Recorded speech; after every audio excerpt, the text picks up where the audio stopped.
Welcome everyone to today's webinar, The Dignity of Risk and Falls in Older Adults.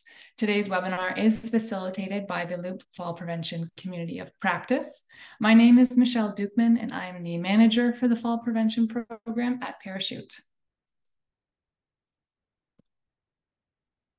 I'm going to go over a few housekeeping items, but while I do that, we'd love to see who is joining us today.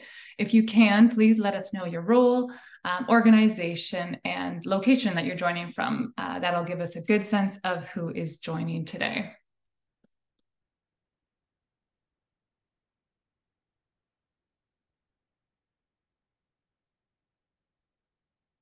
All right, time for that housekeeping.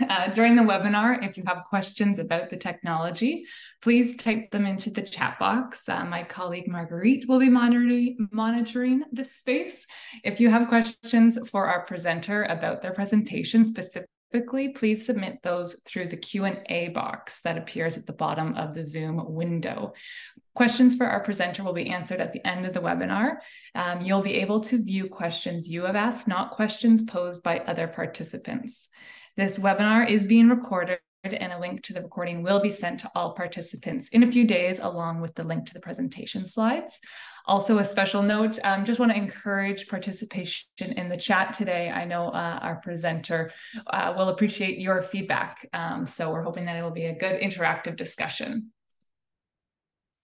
Many of you on the line may already be Loop members, but for those who are not, we encourage you to sign up. Loop is the no-cost online communication platform for the fall prevention community of practice in Canada. And it brings together its members across Canada to problem solve and discuss how to implement evidence-informed and promising practices in fall prevention. Listed on the slide here are just a few of the services that Loop provides. And as a reminder, the question that always comes up, the link to the recording and the presentation slides will be posted on Loop in a few days.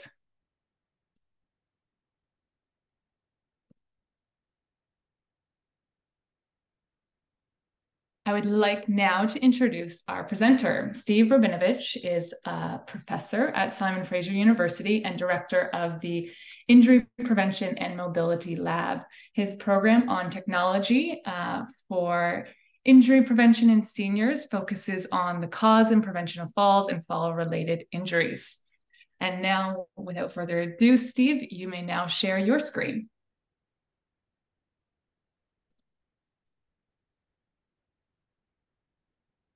Okay, thank you so much, Michelle. Can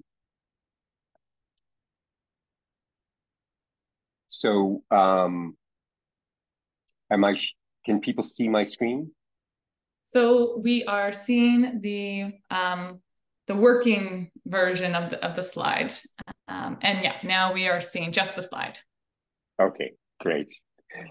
So I want to thank Marguerite Thomas for inviting me to present on this topic, and to thank Michelle and Loop for the invitation. And I'm excited to talk to you today about the dignity of risk and falls in older adults.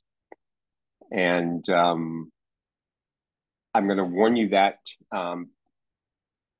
I'm going to be showing some videos during the presentation of real life falls in older adults. And these videos can be difficult to watch. They provide evidence on the circumstances of falls, and I think are sort of germane to the topic. But I just wanted to give you that sort of heads up. I also want to make clear that I'm not a care provider, and I'm really looking forward to the opportunity for some back and forth communication with the audience members, many of whom are care providers. I'm a professor of kinesiology, trained as a biomedical engineer, and I've studied the problem of falls in older adults for a long time, for about 35 years. I have no conflicts of interest to declare, but I want to make you aware that I, in the past, have been a consultant for industry and biomechanical testing of wearable hip protectors and compliant flooring wearable sensors for fall detection. And previously, I received royalties for the sales of safe hip protectors. So I want to start the presentation by presenting the first of three polls that Michelle has helped to set up. And the first one asks you to think about your most recent fall and to answer three questions that are just sort of yes/no questions. First, was the fall caused by unreasonable risk-taking or a reckless decision? Secondly, would a reasonable person have tried to prevent you or altered the way in which you performed the activity that led to the fall? Again, yes, no. And then third, how would you feel? Would you be okay with needing someone's approval to perform that activity that led to the fall? Again, yes, no. So think about, like, last time I fell, was it reckless behavior? Would someone have tried to prevent me from doing that behavior? How would I feel about needing someone's permission to perform the activity in the future? And I think these three issues are all really relevant to this topic of dignity of risk in the context of falls. So hopefully we'll have time at the end of the talk to come back and see what the results of this poll are and have some discussion. Steve, I'm just gonna, I'm leaving the poll open for a minute or two. We've got about 60% of folks have answered it so far. So I'll give it another 30 seconds or so, and then I'll close the poll, and then it won't be a pop-up on folks' screen as you continue. Okay, great. Okay, so let's talk a little bit about the epidemiology of falls and fall-related injuries. About a third of older adults who live independently will fall at least once per year. That number doubles to about 60% when we're talking about older adults who live in long-term care. And not all falls are catastrophic. About a third of falls result in some type of injury. About 3-4% of falls cause hospital visits. But falls are so common that they're a top 10 cause of death in older adults. They're the number one cause of unintentional injuries. And while I focus quite a lot on injury, at the same time, it's important to realize that even if falls don't create an injury, they can have serious psychological effects related, for example, to fear of falling and so on. When we look at the spectrum of injuries that are caused by falls, I think hip fractures and traumatic brain injuries are the most common serious injuries. The numbers here are specific to Canada, where we have about 23,000 annual hip fractures. 25% of people will die within 1 year, and 50% will have a substantial decline in independence. And 95% of hip fractures are caused by falls. Traumatic brain injuries are about the same in the prevalence, 20,000 a year in Canada. The problem is that traumatic brain injuries are increasing in frequency. There's been a twofold increase over the past decade. And 41% of deaths, immediately related to falls are traumatic brain injuries. So these are the two big ones. I also, discussed wrist fractures and spinal cord injuries. But if we look at the overall burden of injury related to falls, it's tremendous. Here we're looking at numbers that are related to the United States, but we can see that falls, create about 1/3 of all emergency department visits. And while we've been able to reduce ED visits related to motor vehicle accidents, falls have been much more resistant to intervention, and the numbers have just continued to grow with the aging of the population. And here we see that indeed falls are the number one cause of unintentional injury-related ED visits throughout the lifespan. But you can see that as we jump from like age 55 to 64 to beyond age 65, there's a huge number, about a threefold increase in the number of ED visits, related to falls. And we see that in this next slide, where there's this, again, sort of exponential increase in injury-related ED visits in specific to falls. And unlike at younger ages, females indeed are more likely to present to the ED related to an injury than men are when we look beyond age 75. So how can, what about just solving the problem by preventing falls? Well, we know that preventing falls in certain populations is really challenging. I talk here about like babies who are learning to walk, individuals who are learning to ride a bike, those who are learning to undertake a challenging new activity like rollerblading or ice skating, skiing, snowboarding. We know that falls are inevitable during the process of learning these activities.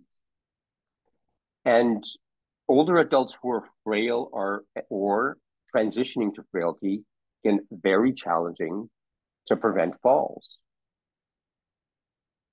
And part of the problem here is, the balance between physical activity and mobility and fall prevention. We encourage people to be active. We know that physical activity is essential for, physical and mental well-being across the age spectrum. But as we'll talk about, for frail older adults, daily activities create risk for falls.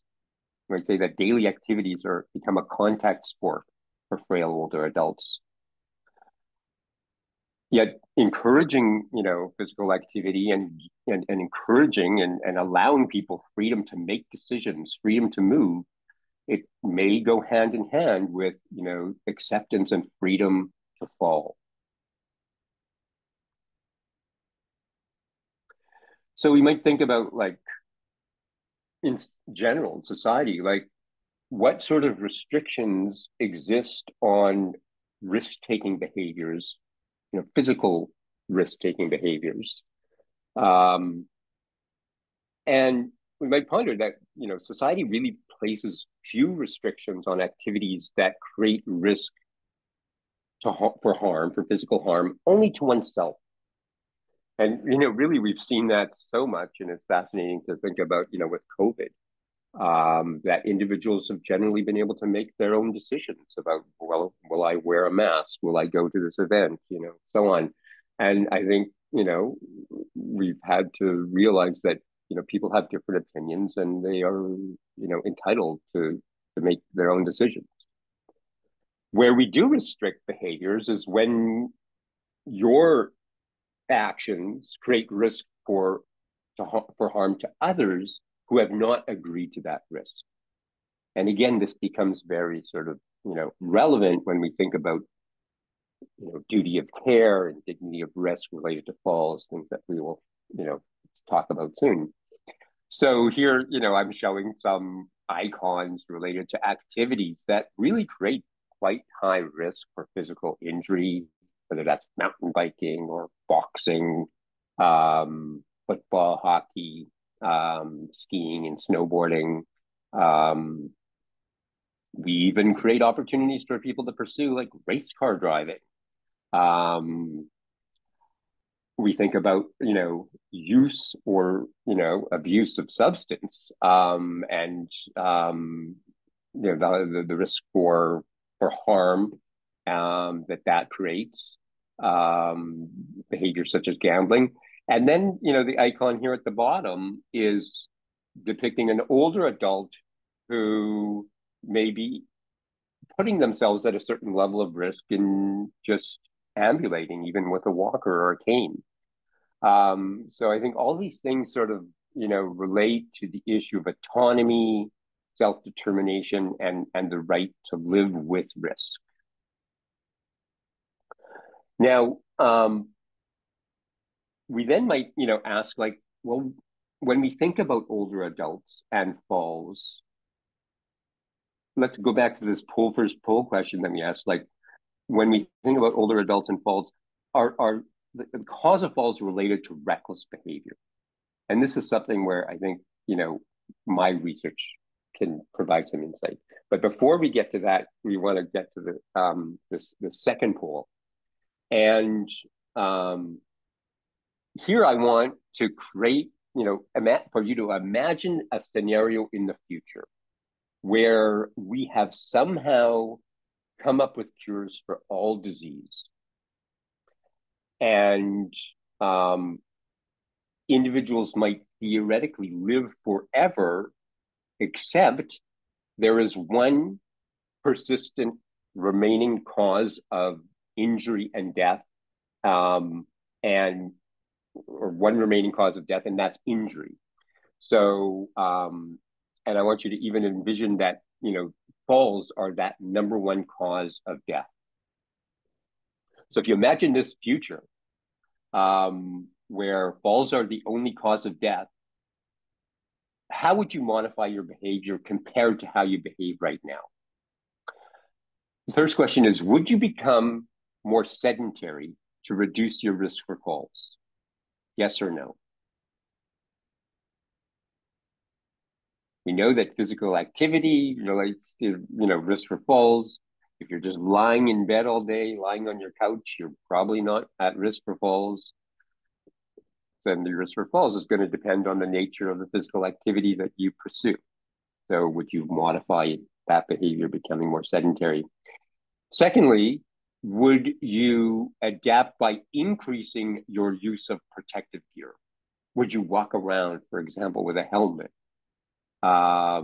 Recognizing that, damage to the brain related to a fall-related injury could be, the only cause of death. So how would you modify your behaviors, both in terms of, physical activity and use of protective gear? And I ask you these questions because I want to put you in the mindset of the frail older adult, where just undertaking daily physical activities creates risk for falls, and falls that may create significant injury. So again, hopefully we'll have time to come back to that. All right. Now I told you I'm going to tell you a bit about our research on risk-taking and whether falls in older adults are due to risk. But before we get to that, let's more formally introduce the topic of this presentation, and dignity of risk. And here I'm showing someone who's kind of a local legend in Vancouver, who is a woman named nicknamed North Shore Betty. She 73 years old, and is one of I know there are many 70-year-olds who pursue mountain biking on the North Shore of Vancouver.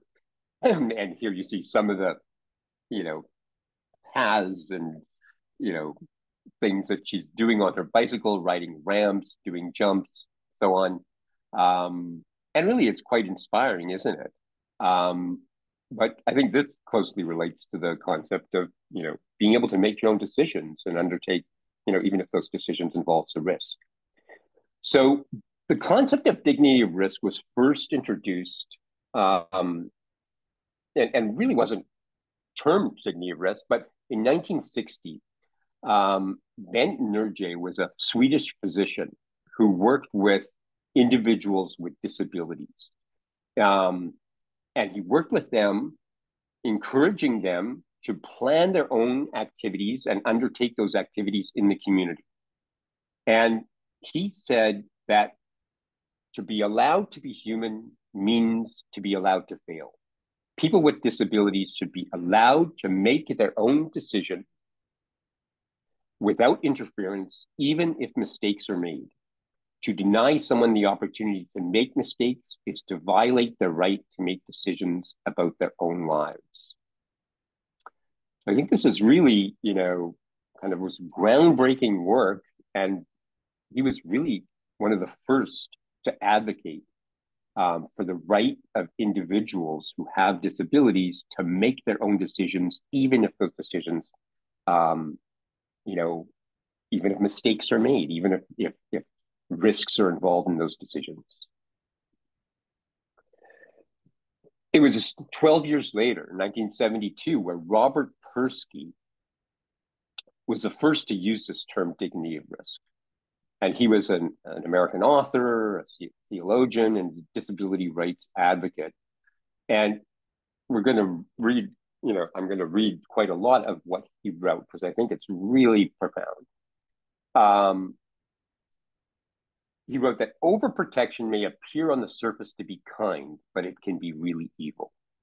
An oversupply can smother people emotionally, squeeze the life out of their hopes and expectations, and strip them of their dignity.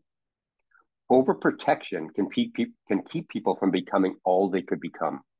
Many of our best achievements came the hard way. We took risks, fell flat, suffered, picked ourselves up, and tried again. Sometimes we made it, and sometimes we did not. Even so, we were given the chance to try. Going on, again quoting from Perske, persons with special needs need these chances too. And I've highlighted this because, we're going to talk in this section, we're going to try and, find time to talk about how do we define prudent risks. He says, of course, we are talking about prudent risks. People should not be expected to blindly face challenges that without a doubt will explode in their faces. Knowing which chances are prudent and which are not, this is a new skill that needs to be acquired. In the past, we found clever ways to build avoidance of risk into the lives of persons with disabilities. Now, we must work equally hard to help find the proper amount of risk these people have the right to take. We have learned that there can be healthy development in risk-taking, and there can be crippling indignity in safety. Indeed, profound words. So, prudent risks. Perske talks about how, people shouldn't be expected to face challenges that will explode in their faces.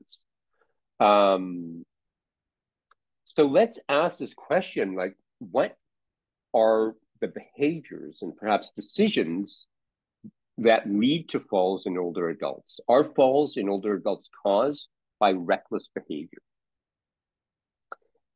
And the work that we've done over the years can, help shed some light on this question.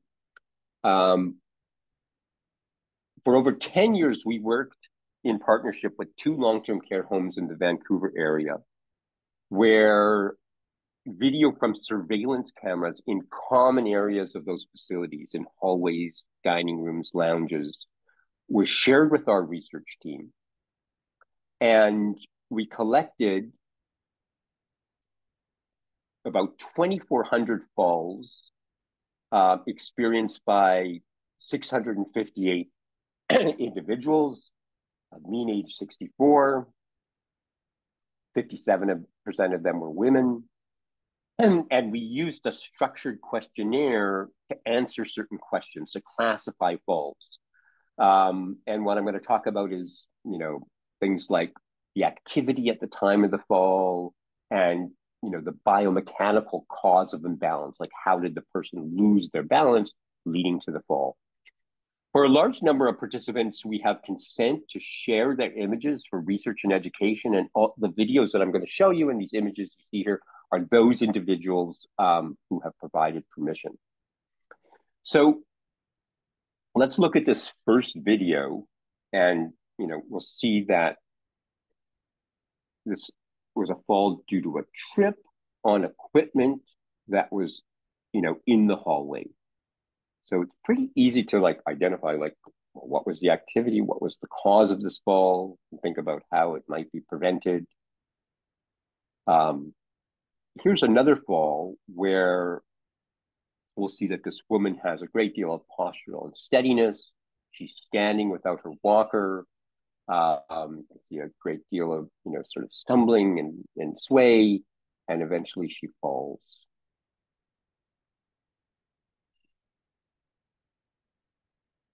And, you might think like, okay, what was the cause of that fall? What could, possibly be prevented? Maybe, encouraging the individual to use her walker. Here's a fall that occurs while this gentleman is engaged in, physical activity, recreational activity where they're, batting this ball around, and that activity leads to a fall. So maybe a little more complex when you think about like, well, how could that fall have been prevented?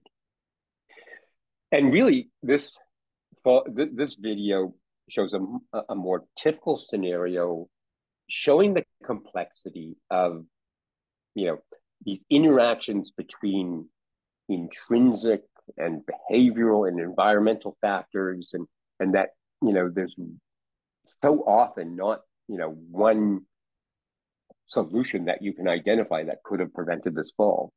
So this woman is attempting to transfer from standing with her walker to sitting in this dining room chair. And you might say, well, she's a little too far away, but she, let's play that one again. She grasps onto the chair for support, and the chair moves and she loses support, and that leads to a fall. But I think you can agree, like, preventing that specific fall is particularly challenging. Let's look at a scenario where a care provider is nearby to a woman who is transferring, or who is, in a sense, like ambulating without her walker. So the care provider can see just how, unsteady this individual is. They're trying to encourage this person to use the walker, but at the same time, they're recognizing the ability of this person to make decisions, to have some autonomy, sort of, and there we see the fall occurs. So if we look at these falls collectively, and we'll come back to those 4 falls, but and ask, like, what was the cause of imbalance leading to the fall? Among these 2,400 falls that we've analyzed, we see that by far the most common cause of fall was what we call incorrect weight shifting. And then second most common was loss of support. Then we see trip, hit, bump, fell asleep, and slips, you can see, are just 1%. So often, we think of like falls as, the main cause of falls is trips and slips. Well, in long-term care, based on direct evidence from the video, that is certainly not the case. Vast majority are, incorrect weight shifting and loss of support. And we look at what do we mean by incorrect weight shifting. You can see the different categories. Excessive trunk sway, like we saw with that woman standing, missing the chair when attempting to sit down, imbalance when rising, a misstep during walking. So these are collectively or individually, like excessive sway is even more common than something like trip as a cause of falls in long-term care. If we look at, okay, what were the activities that the person was pursuing at the time of the fall? And we look at, again, we see these categories of incorrect or cause of imbalance, and the largest one being incorrect weight shifting. And we can see that falls due to that cause were equally likely during steady forward walking, sitting down, transferring from standing to sitting, and even standing. So, these activities that lead to falls in long-term care I would argue, are not due to excessive risk or reckless behaviors, but rather, if we want to say they're failed attempts, and I hate to use that word failed, but perhaps it's right, failed attempts at performing activities of daily living.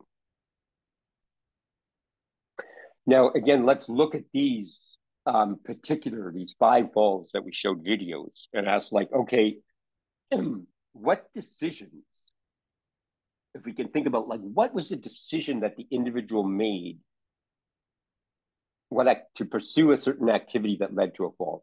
Well, this individual who tripped over the walker made a decision to walk down the hallway. This individual who fell due to excessive sway may have made a decision to stand without the walker.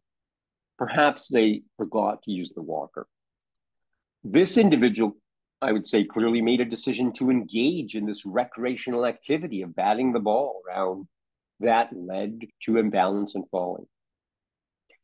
This individual who fell while transferring from the walker to the dining room chair made a decision to attempt that transfer, and that led to a fall. And finally, this individual made an attempt or made a decision, it seems, to ambulate without a walker. So what could care providers do to help, or management do in these long-term care facilities to help prevent these falls? Well, I think the first fall is kind of obvious, like eliminating tripping hazards. And, especially in hospitals, we see so much equipment in hallways and so on. So it's a challenge, but, you might argue that could be a solution to that fall. Perhaps a solution to this fall, the second fall of excessive sway, is to encourage the resident to use a walker or wheelchair. Whether they're going to follow that recommendation is another matter. The third fall with recreational activity, you might argue, well, that's an activity that shouldn't have been done with, residents in long-term care. And that's highly debatable, but, without recreational activities like that, maybe I guess that fall wouldn't have occurred. This fourth fall of the transfer to the dining room chair, maybe that could have been prevented if there was a care provider nearby to provide assistance in that transfer. But the last fall that we looked at, where the care provider was right there, let's think more about that behavior. We're going to come back to it in another slide, because I left, question mark. How could that fall have been prevented by, a change in the approach of that care provider? So we'll get to that, but let's turn to the topic of the balance here between duty of risk, between duty of care and dignity of risk. And I'm losing my voice here. Okay, so when you look up on Google, like dignity of risk, this is a topic that you see most often, is like how to balance duty of care with dignity of risk. And let's review, like, what are we talking about with duty of care? And this text, and I apologize for how much there is, but it comes from this duty of care checklist that was published in 2019 by the Canadian Public Health Association. And first it says, okay, a duty of care is a responsibility or obligation of a person or an organization to avoid acts or omissions that could likely cause harm to others. So again, it's talking about like, for those people or organizations who have a responsibility, they need to sort of ensure that they do not deliver substandard care. They have this sort of duty. But that duty exists only, the expectation to not deliver substandard care exists only if there is the duty established, all right? So standard of care is only relevant when we've established that there is this duty of care. And standard of care speaks to what a reasonable what is reasonable under the circumstances? All right. Now, negligence is defined as a breach in the standard of care that is owed by a person or an organization that has a duty of care. And normally this involves doing or not doing something that a reasonable person would do or not do. And how do you define a reasonable person? Well, that is someone who is thought to be careful and considerate in their actions, someone who has ordinary prudence. How would they act? And that is sort of used in tests of negligence. So if we summarize what defines negligence, it's causing harm to others by either doing or not doing something that is the opposite of what a reasonable person who acts with ordinary prudence would do. So again, like we see this word prudence, and it relates to prudent behavior and prudent risk-taking, and we'll come back to. But it's important to recognize that not all risks are the result of negligent behavior by someone who has a duty of care. Many risks could be deemed acceptable if the encouraged or facilitated behavior conforms to the expected standard of care. If the standard of care is breached, then legal action could arise. So when we think about certain situations and the decisions that patients or residents may make related to fall prevention, we recognize that, well, in general, individuals have a right to make these sort of decisions of opting out to not use a walker or wheelchair, opting out to not use hip protectors, which we know, at least in the long-term care environment, are quite effective in preventing hip fractures, opting to not exercise, which we know, especially in community dwelling populations, is effective in preventing falls, making decisions about, their own medications. And I think a really challenging question is how to, regard these sort of decisions across the spectrum of physical and cognitive abilities. And in particular, like at what point in the spectrum of dementia, what might we say that, behaviors about refusing to use a walker, that these may not be decision-based. It seems like these decisions are slightly different than decisions about, being able to manage my own care. Certainly, like taking medications relates to care, but opting to not exercise, the sort of decisions that we saw that older adults were making that led to falls, like walking down the hallway. When do we regard that, well, dementia has made someone unable to make those decisions? So let's come back now to this fall that this last fall where the individual experienced a fall related to ambulating without their walker, and the care provider was nearby. We're going to watch that fall again, let's watch it, and then we'll open up the pool. So we can see the care provider is encouraging this older adult to use their walker. The individual is sort of making a decision. I'm going to, reach over and grab something on the table. I'm going to sort of putter around without using my walker. The fall occurs. So 2 questions related to this poll. First, did the care provider correctly balance duty of care with dignity of risk? Yes or no? And secondly, does the answer to A depend on the severity of the injury experienced during the fall?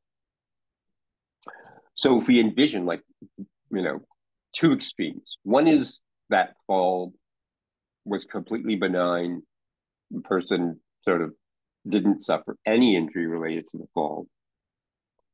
And then in another extreme, we might think, well, that fall could have led to a hip fracture, a head impact, and traumatic brain injury, like severe traumatic brain injury. It couldn't even have led to death.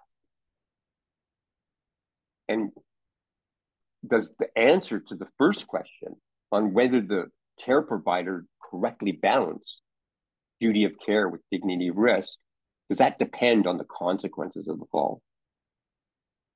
It seems like the answer should be no, but it also seems difficult to not consider that extreme scenario and how the consequences might influence things.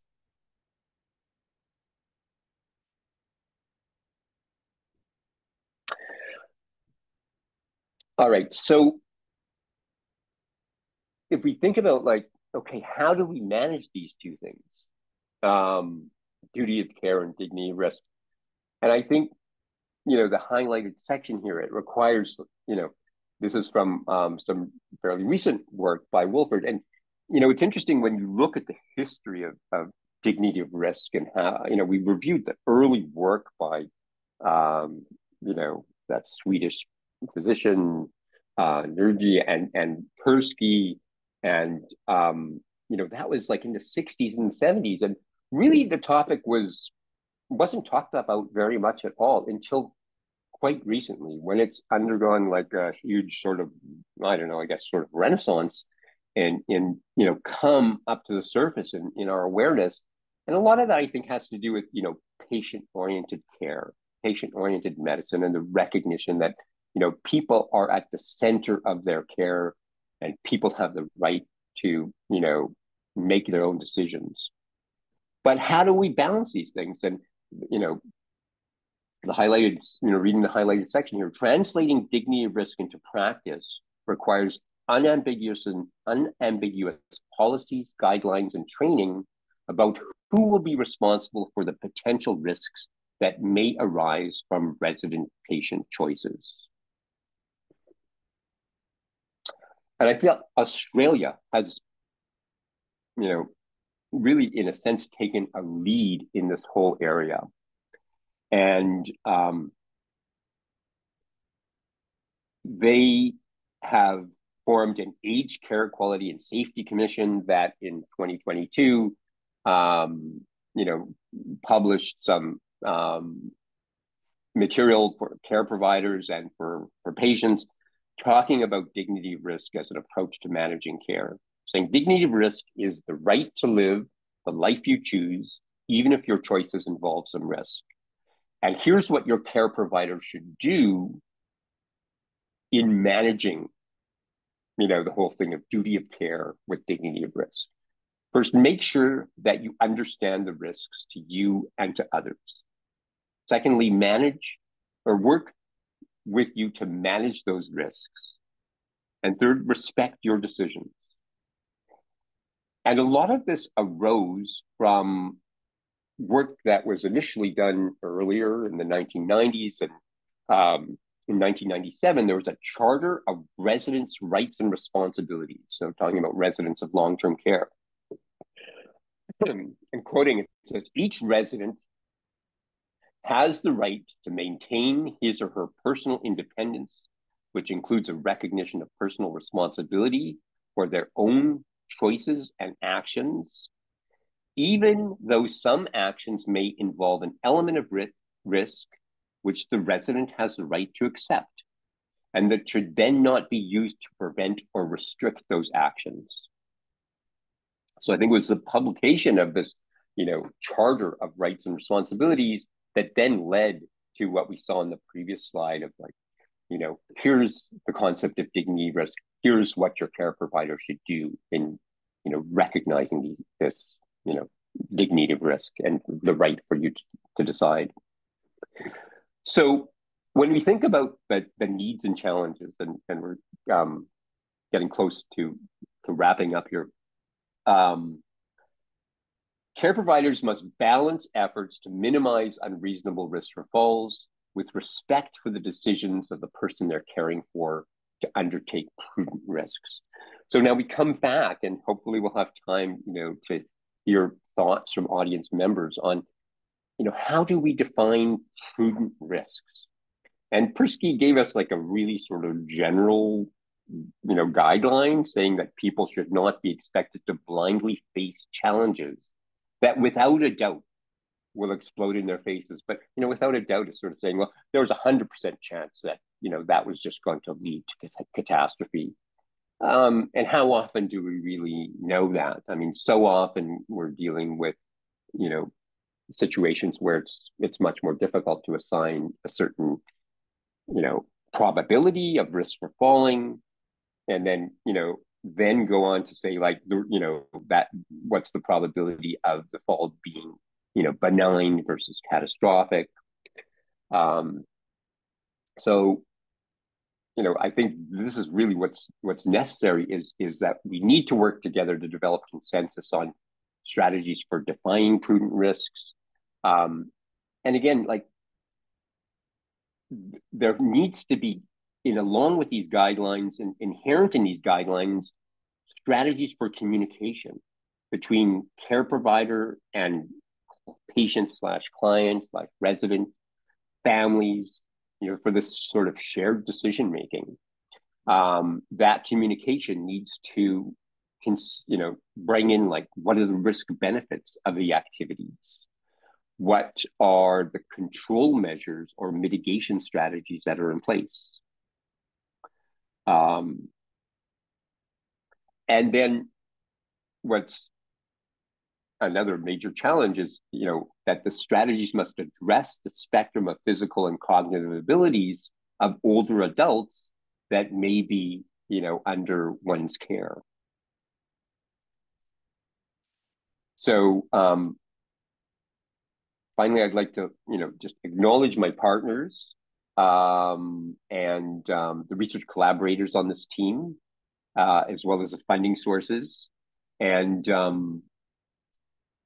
I'm trying to debate. I think, I'm going to take 3 more minutes to just quickly present a couple more slides that are related to the research that we've done that kind of talk to the, that are related to the topic. So the first is, should older adults in long-term care be encouraged to wear hip protectors? And, we talked about how, people have the right to opt out of wearing hip protectors. And really the use of hip protectors in the community, among community dwelling older adults is not high. But in long-term care, at least in Canada and especially in British Columbia, it's growing in terms of the use of hip protectors. And this is, of course, what we're talking about is, padded undergarments or pants that cushion the fall and reduce the risk for fracture. And, what kind of falls cause hip fracture? We've studied that from our videos. And here's an example of a woman who falls directly on the hip.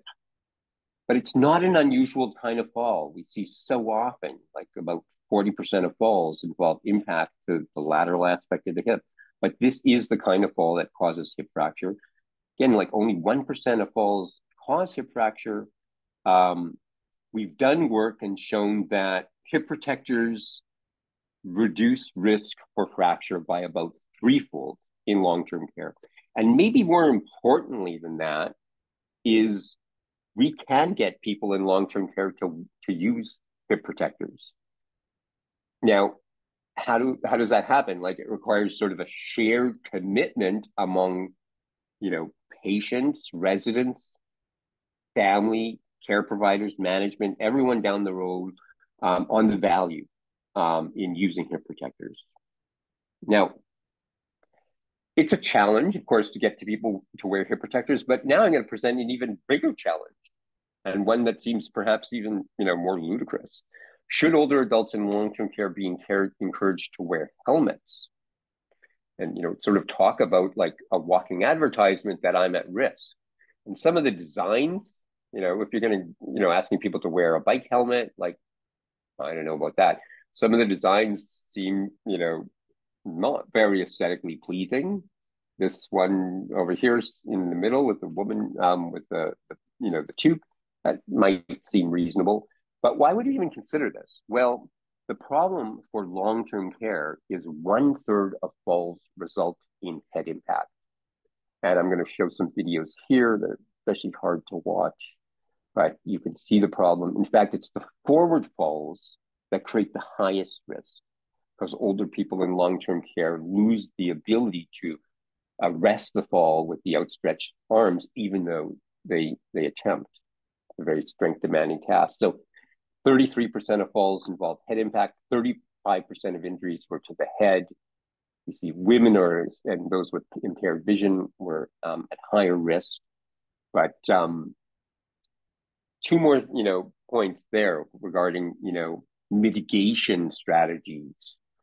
We know falls are going to occur, but in long-term care, hip protectors, and, that's one mitigation strategy.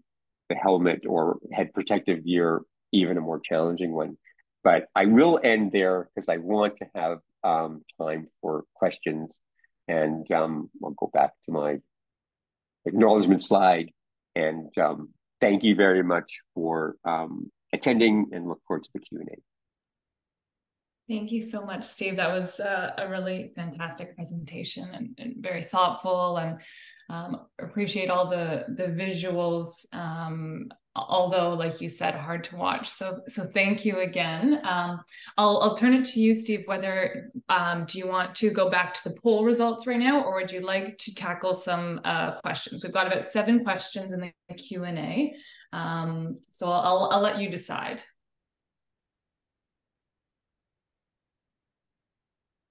Well, why don't we really quickly go to the poll results just so we can see those results, and maybe talk about the answers to the questions within that context.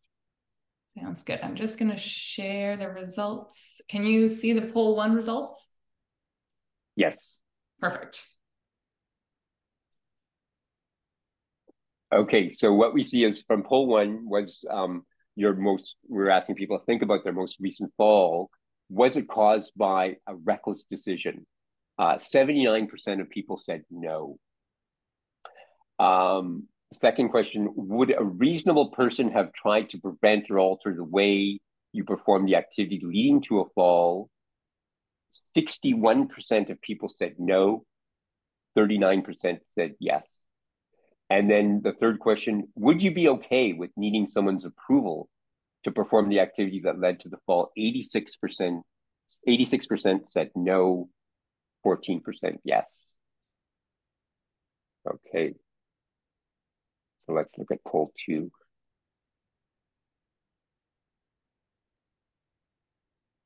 Okay, poll 2 asked you to consider that scenario that if falls were the only cause of death.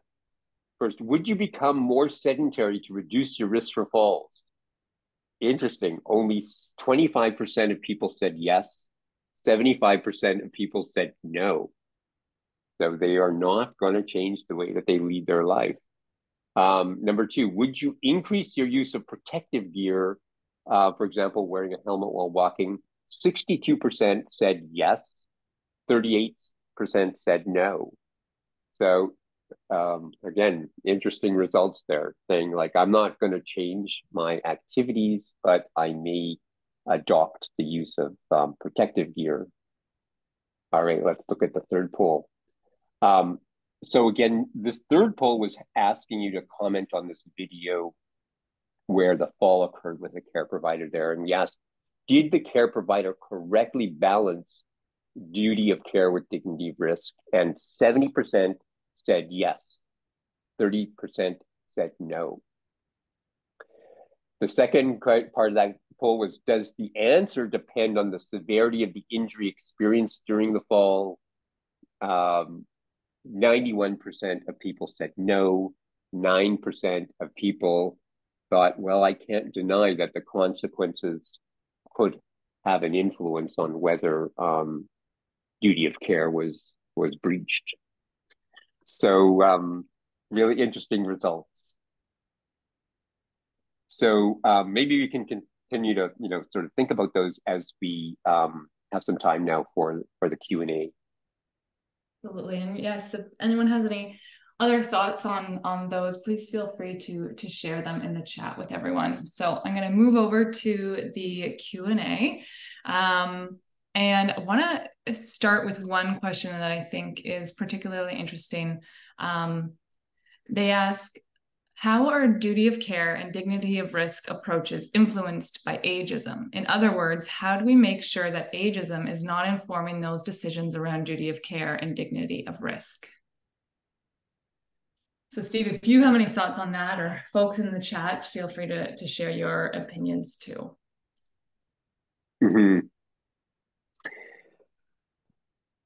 Yeah, I think it's a really fascinating question, and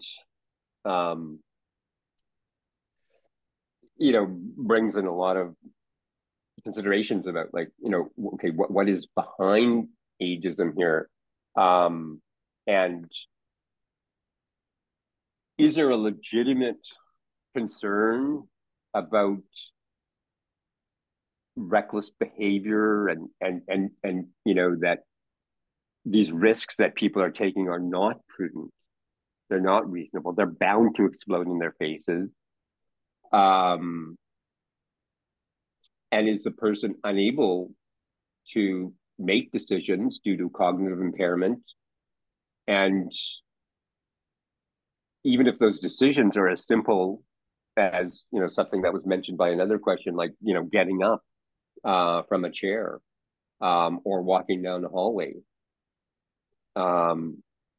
So I think it's, you have to sort of partition, like, what are all the components here of ageism, and try and put yourself into, a position, like, the decisions that I'm making as a care provider, like, are they, influenced just by some perception that isn't valid, that this older individual isn't able to, to make decisions and doesn't have a right to, behave in a way that they're choosing to. So I think these are super complicated questions, but yeah, the concept of ageism certainly is relevant at a societal level, as well as an individual level. Thank you. I'm just going to note, I'm going to share my screen now, Steve, just to give folks a view of upcoming webinars while we talk about the Q&A in the background. So 1 second. Oops. Multitasking. But while I do that, I'll also give us another question to discuss in the meantime. They ask, the next question is, how close to using exoskeletons or wearable tech in real life to reduce risk of fall? So how close are we, I guess, there is the question. Yeah, that's an interesting question. And like, there was a slide that I sometimes use in my presentations of, like, how can we solve the problem of falls? And, sort of envisioning like a sci-fi future, where we might use exoskeletons to ensure that people never lose their balance, or if they lose their balance, they recover it without. But in fact, like, it's a super challenging problem, and research in functional muscle stimulation and exoskeletons has mostly been sort of focused on, ambulation, and balance has been really the more challenging problem. So I think while people continue to work on it, and while it's a hugely promising field, when those solutions might become available, I don't know. I'd say we're at least 15 years away, but who knows?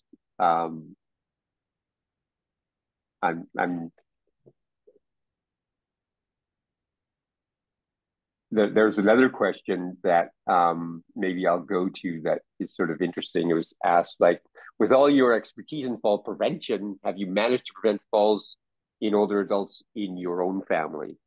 And is it time to accept that falls in late life are inevitable? and treat them with more societal acceptance of risk taking? Like, I really like those two questions. I mean, jumping maybe to the second one, like,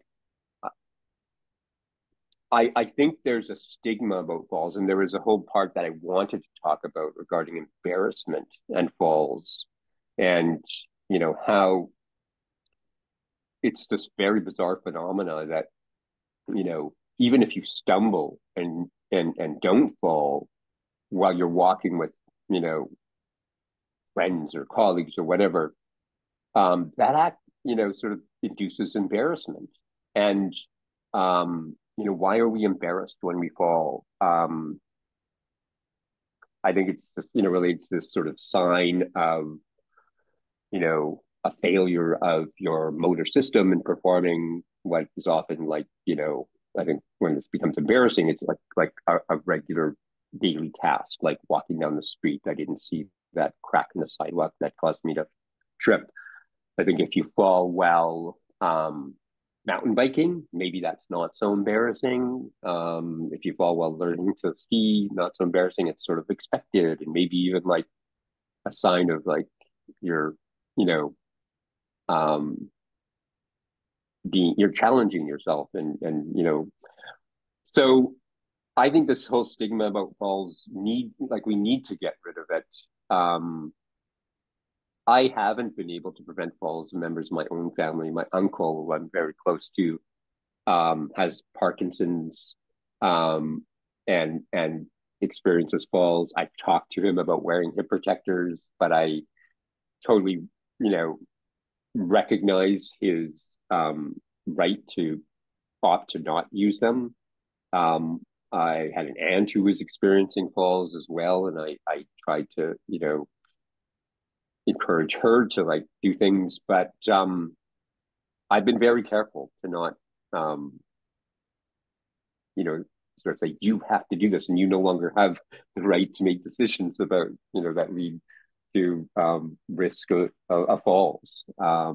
So I think it's something that we all need to balance, especially when it comes to our loved ones. Um, I'm just looking at some of the other questions. Um,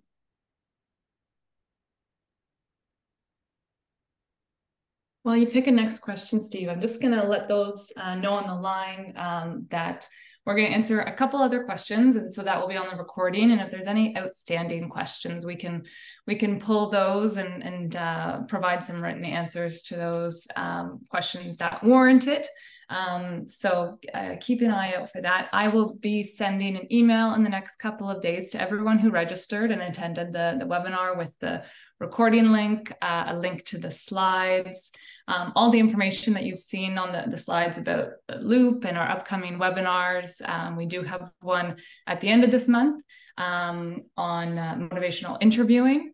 And then we also have a Fall Prevention Month webinar series. So 3 webinars in November celebrating the release of new fall prevention posters that are available for anyone to download. They're meant for a variety of settings.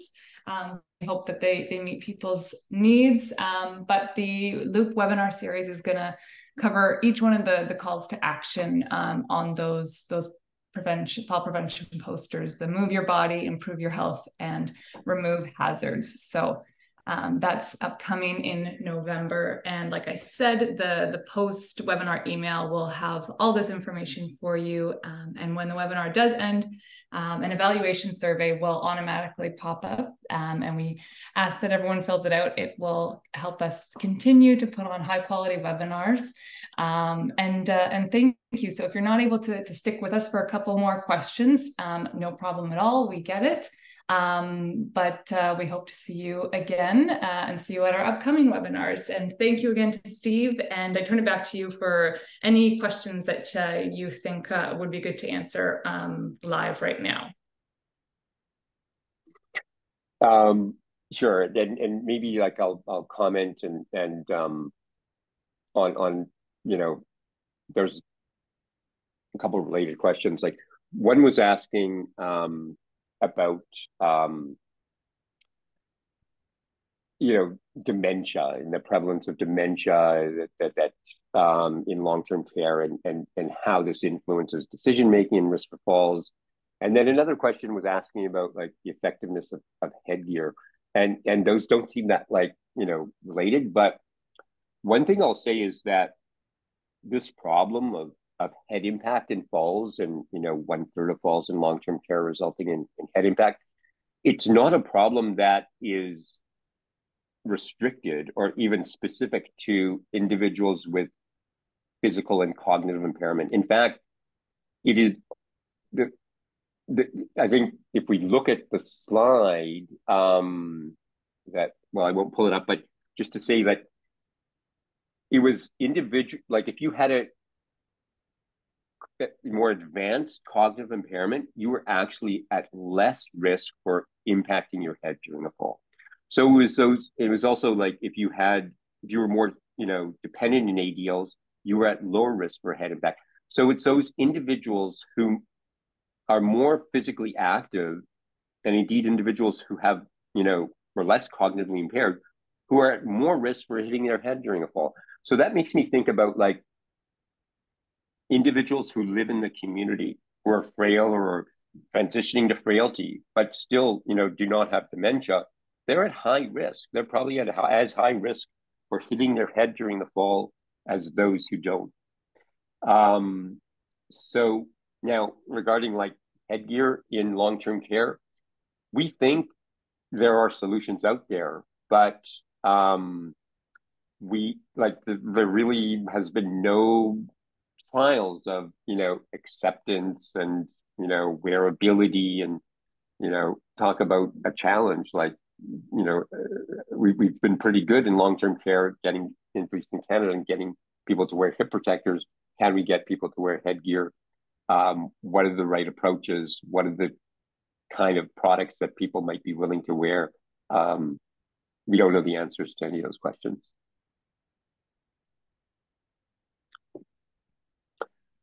So, important topic for future research. Yeah, absolutely. Alrighty, I say if we can give it maybe another 3 minutes, Steve, if there's another question on there that you'd like to answer. If not, if you'd like to take them away and we can put together some written answers, feel free. But if there's any that you'd like to answer in the next 3 minutes, please feel free to do so.